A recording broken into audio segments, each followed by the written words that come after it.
पूर्णिया में एक स्थानीय कार्यक्रम वैश्य पुद्दार समाज का वार्षिक सम्मेलन था और उसमें मुझे आने का अवसर मिला। आज प्रेस कॉन्फ्रेंस का मुख्य मकसद है कि कल भारत सरकार के गृह मंत्री श्री अमित शाह जी पटना और गोपालगंज में उनका कार्यक्रम था। एक बहुत बड़ी समस्या किशनगंज, पूर्णिया, कटिहार, अररिया और मधुबनी, अगर नेपाल के सीमावर्ती क्षेत्र को ले तो यहां के जो पुराने लोग हैं उनको पता है कि बाढ़ का प्रलय प्रत्येक साल इधर के किसानों को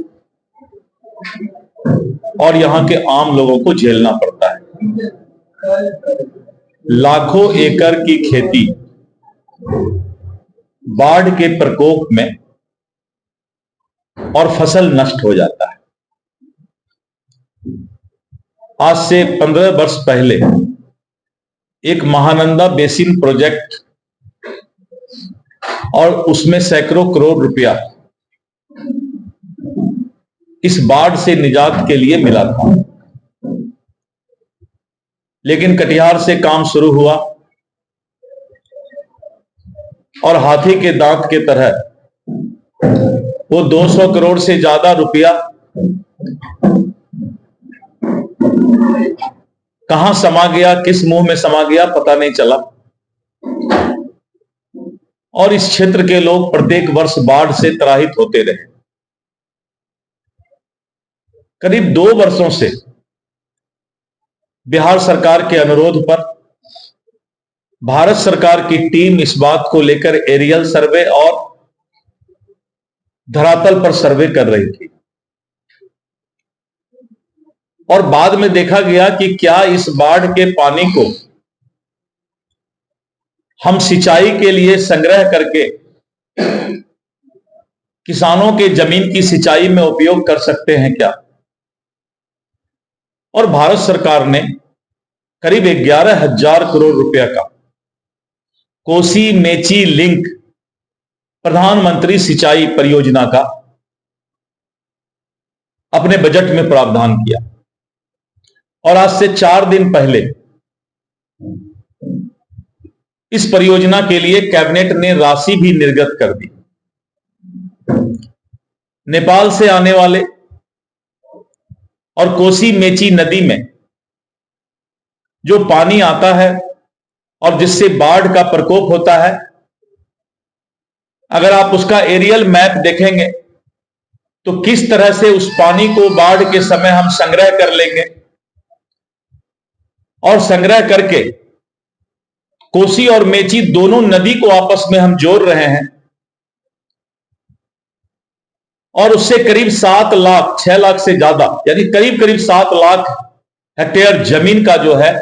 किसानों का सिंचाई का सुविधा उससे प्राप्त होगा। श्री अमित शाह जी ने स्पष्ट कहा कि अगले 3 वर्षों में हम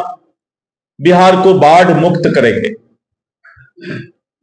और आने वाले समय में सबसे पहले सीमावर्ती क्षेत्र कोसी और मिथिलांचल को इसका लाभ मिलने जा रहा है। यानी ये क्षेत्र आने वाले समय में बाढ़ मुक्त भी होगा और किसानों को सिंचाई भी उपलब्ध होगा।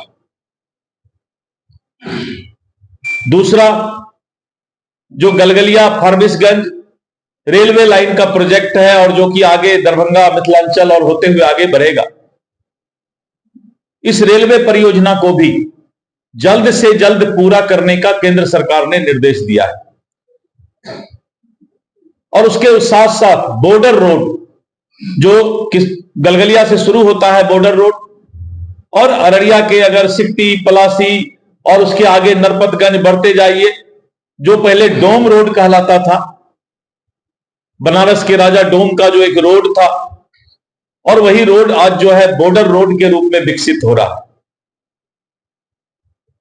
तो इस तरह करके बिहार तब विकसित होगा जब कम्युनिकेशन साधन संसाधन और किसानों को फसल उगाने में सिंचाई का सुविधा उसको मिलेगा, बाढ़ के प्रकोप से निजात मिलेगा। तो विकसित बिहार का जो रोड मैप है, परिकल्पना है, उसकी शुरुआत सीमावर्ती क्षेत्र और पूर्णिया से अब शुरू होने जा रहा है। और आप देख रहे हैं कि सिल्लीगुड़ी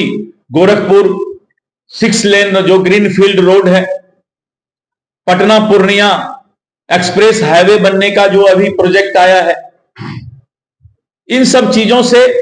आने वाले समय में कम्युनिकेशन हमारा बढ़ेगा, और जब कम्युनिकेशन बढ़ता है तो वो क्षेत्र विकास करता है।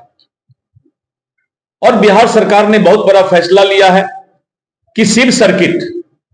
जितने भी महादेव का मंदिर है, बाबा सिंहेश्वरनाथ मंदिर, बाबा कुशेश्वरनाथ मंदिर, बाबा हरिहरनाथ मंदिर, ऐसे करीब करीब 16-17 मंदिर हमारे हैं,